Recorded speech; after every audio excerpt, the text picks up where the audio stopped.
네, 오늘 하나님과의 씨름 두 번째 시간으로 예수님의 기도 전번 시간에 이어서 말씀드리고, 또 하나 포기하지 않는 기도가 기도의 핵심인데, 응답받은 기도보다도 응답받지 못한 기도가 보다 더 깊은 차원의 일을 이루어내는 것이라는 데 대해서 함께 은혜 받고자 합니다. 전번 시간에 시편 22편을 통해서 내 불행과 고통을 하나님 탓으로 돌리고 그 원망과 불평을 하나님께 터뜨리는 하나님과 씨름에 대해서 첫 번째 시간을 가졌는데요.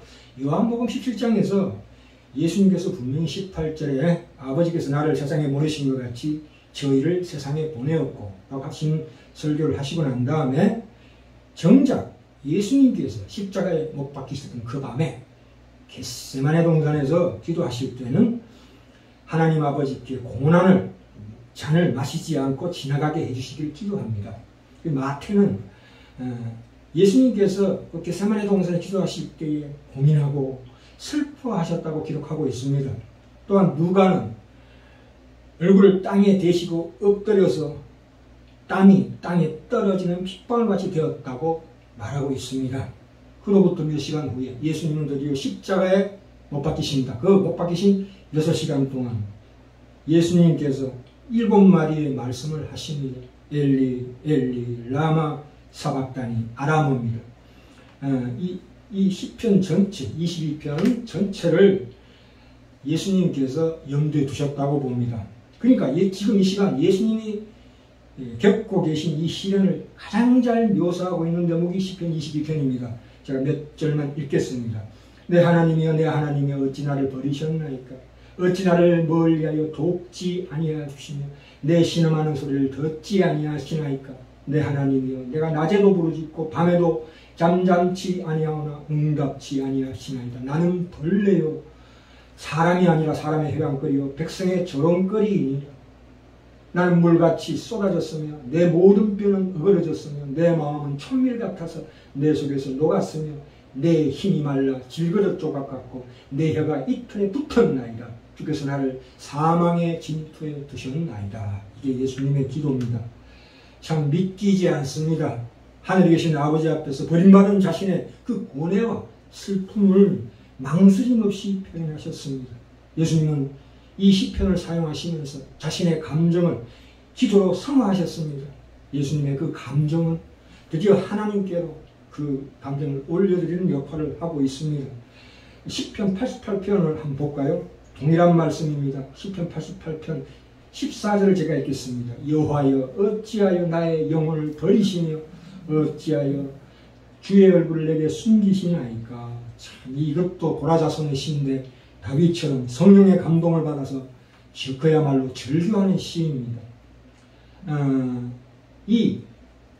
우리가 보셔요.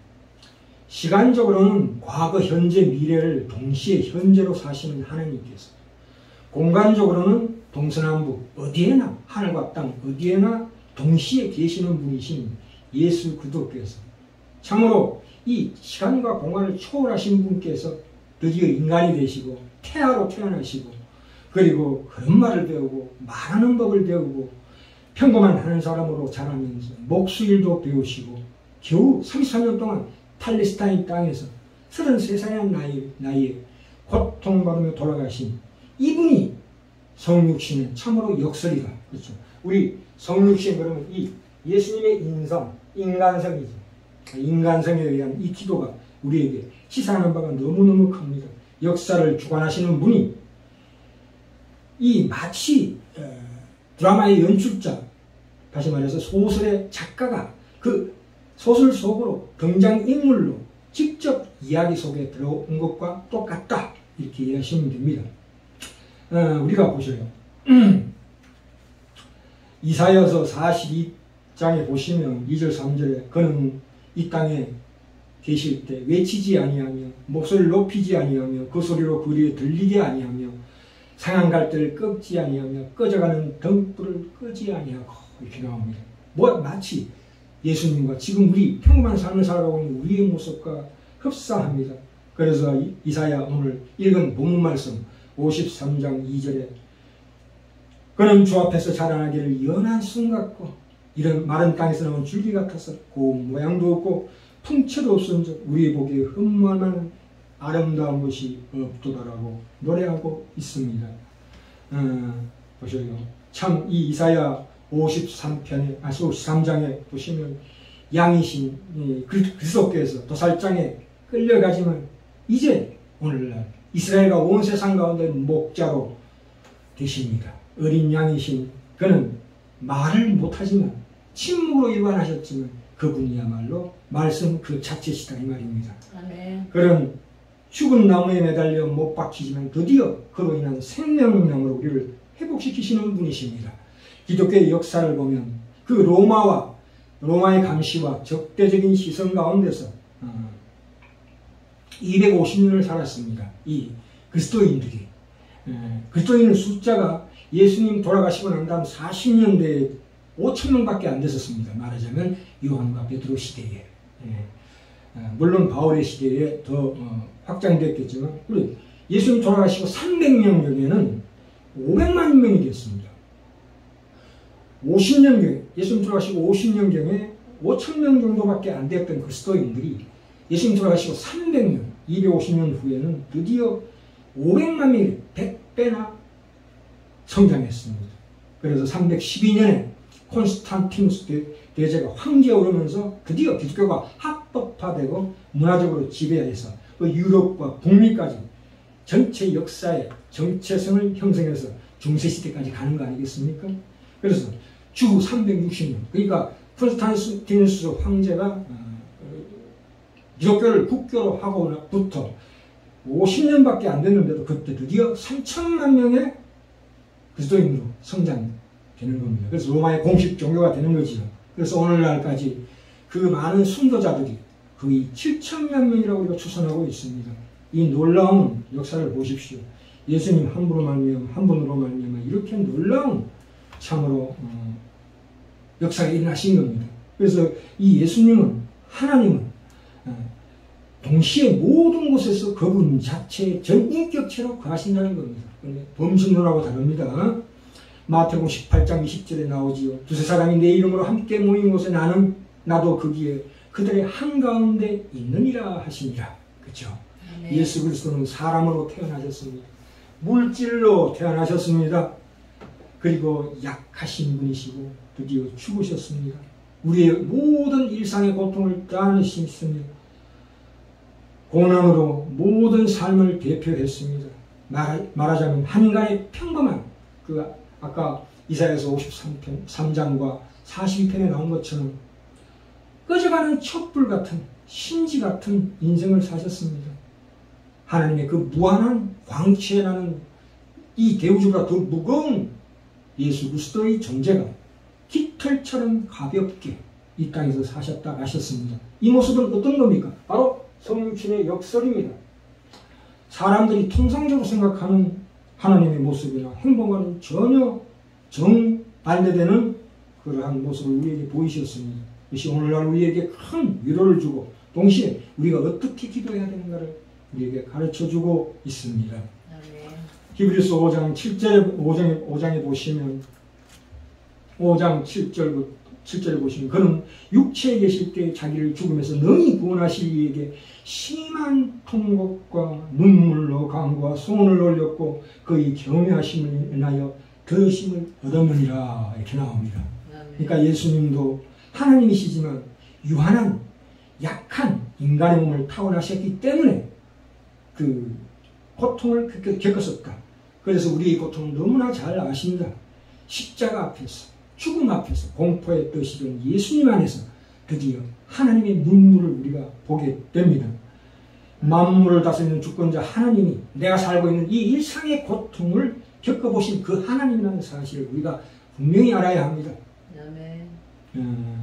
이 예수 그리스도께서 참으로 우리의 심령, 그러니까 우리의 심령을 하나님을 믿을 것인가 말 것인가에 대해서 끊임없이 우리가 실험을 해야 합니다. 왜냐하면 우리의 머리, 지성으로는 의심과 믿음을 모두 품을 수 있습니다.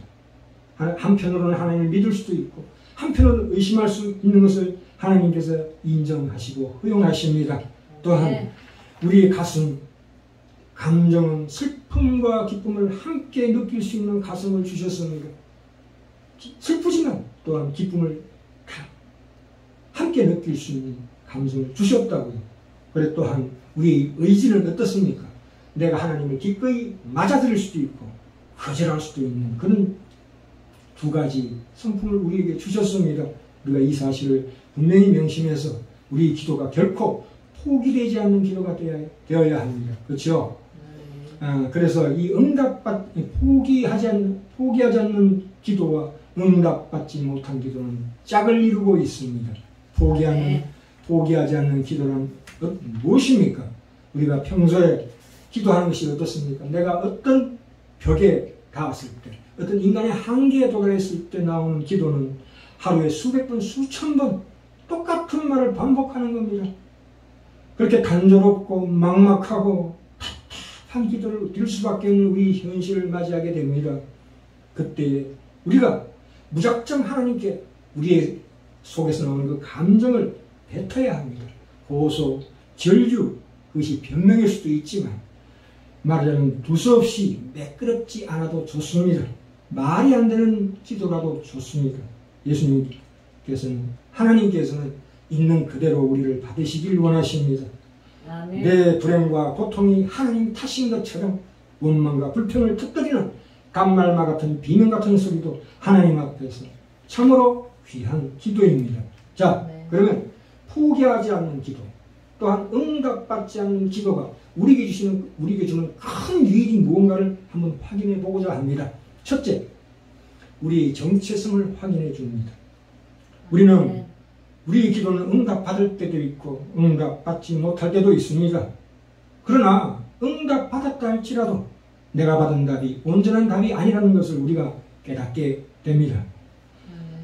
이 하나님께서 내 기도에 응답하고 안 하시고에 상관없이 기도를 통해 우리 포기하지 않는 기도를 통해서 하나님과의 실험을 통해서 더 중요한 것은 하나님이 얼마나 크신 분이라는 것을 깨닫게 됩니다. 내가 당시에는 참으로 절박한 위기의 상황이었지만 지나고 보면 더 중요한 하나님의 역사가 드디어 내게 와닿는 것을 우리가 기도로 체험할 수가 있습니다. 우리 기도가 내 소원, 내 뜻대로 응답되지 못할 때 그것을 더 확실하고 분명하게 깨닫게 됩니다. 응답받지 못하는 기도라는 것은 우리가 기대하는 답과 하나님 우리에게 주시고자 하는 답이 전혀 다르다는 것을 비로소 알게 하십니다. 그래서 결국은 포기하지 않는 기도와 응답받지 못하는 기도, 그것이 더 깊은 차원의 일을 이뤄내는 것이라고 우리가 이해가 됩니다. 네. 다시 한번 말씀드리겠습니다. 어떤 앞에 닥친 문제가 해결되지 않아서 이제 인생이 다 끝난 것 같은데도 우리는 이제 정말 끝났구나 하는 그 탄식의 자리를 지나게 하십니다. 하나님께서 반드시 그 탄식의 자리를 지나게 하십니다. 그래서 계속해서 살아가는 경험을 하게 하십니다. 이런 절망과 탄식의 자리를 거쳐서 이제 내가 끝이라고 생각했던 그것이 결코 진짜 끝이 아니라는 것을 분명하게 알게 됩니다.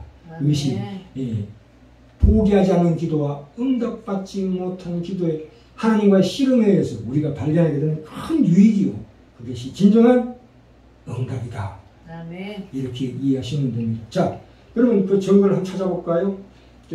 이사야서 6장 11절로 가볼까요? 이사야 6장 11절부터 13절까지 있습니다. 제가 읽겠습니다. 내가 이르되 주여 어느 때까지니까 하였더니 주께서 대답하시되 이 성읍들, 이스라엘 민족이 가는 그 성읍들을 황폐하게 하리라.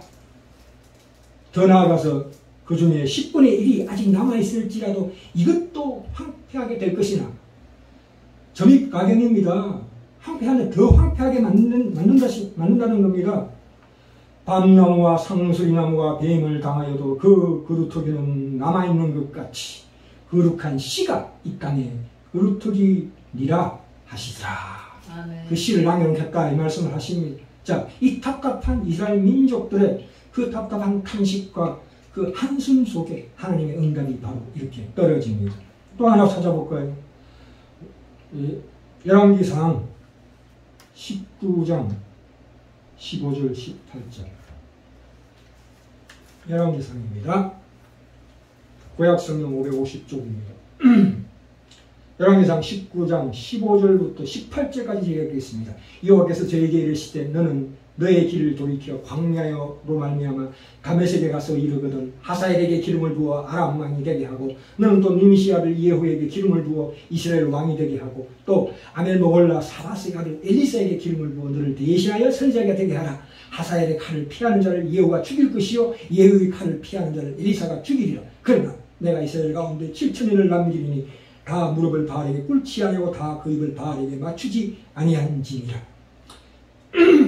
이게 상황이 어떠냐 하면 엘리야가 바알 선지자 450명을 통쾌하게 죽인 후에 살기 등등한 이세벨의 위협에 쫓겨서 드디어 모세가 거쳤던 그 호렙산에 와 있는 엘리야가 하나님께 묻습니다.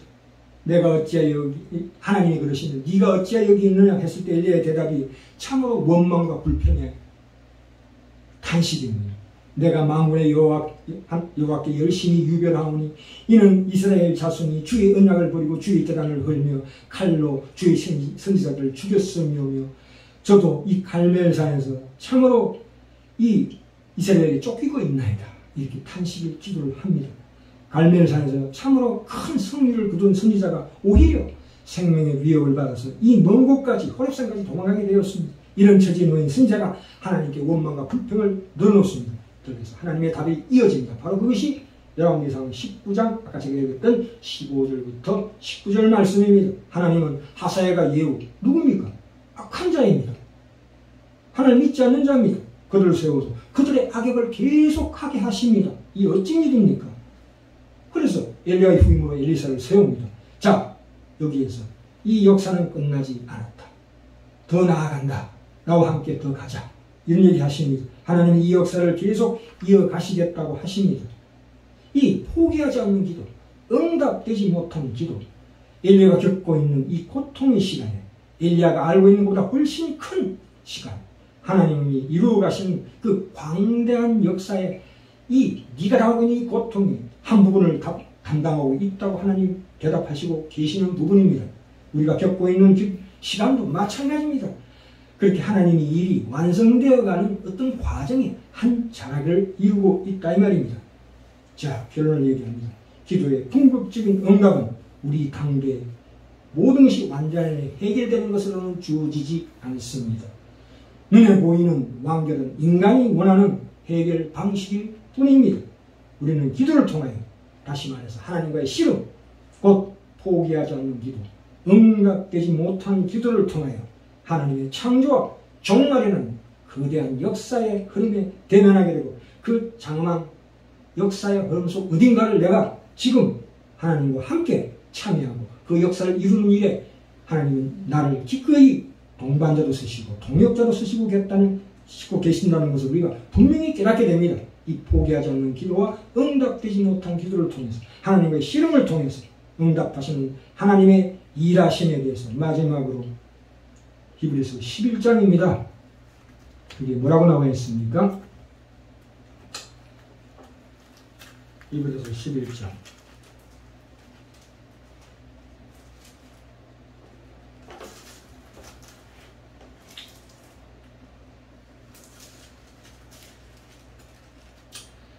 히브리서 11장 39절 40절.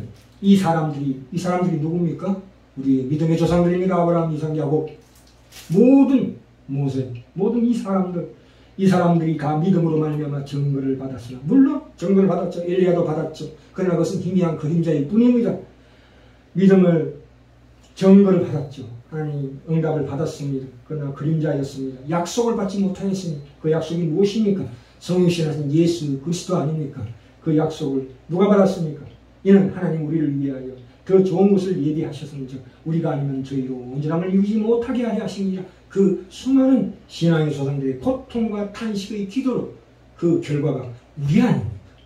이 예수 그리스도의 성신으로 말미암아 이 땅의 교회, 보이지 않는 하나님의 놀라운 예수도 지체된 몸의 교회로 우리가 존재하는 그것이 바로 우리 존재의 이유이며 가치고 보람이다. 그래서 그 길을, 나의 그 명예로운 길을 함께 가시는 이 지원교회 우리 형제자매들 다 되시기를 간절히